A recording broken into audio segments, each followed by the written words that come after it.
Senate investigation into Coast Guard finds that sexual misconduct is a pervasive problem throughout the service.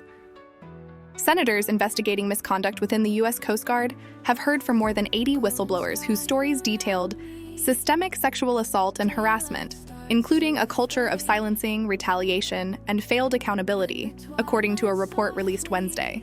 The 48-page majority staff report is from the Homeland Security Committee's Permanent Subcommittee on Investigations.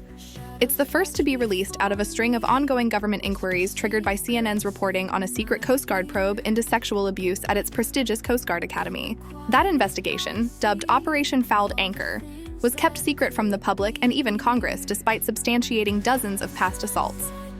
Senators said the accounts of sexual abuse and harassment they heard spanned from the 1970s to the 2020s and extended beyond the academy to the entire service.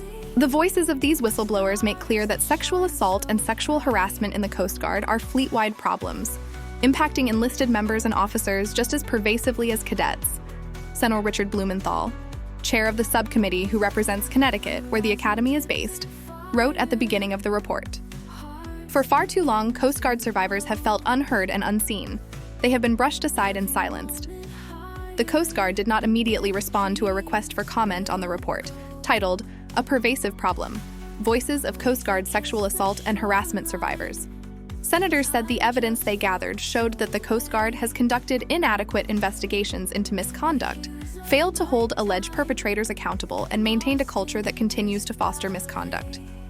Blumenthal wrote that the key to changing the agency's culture will be meaningful accountability for alleged perpetrators and those who cover up their misdeeds, saying, "Our continuing investigation is likely to provide evidence that will assist and motivate the Coast Guard to impose discipline."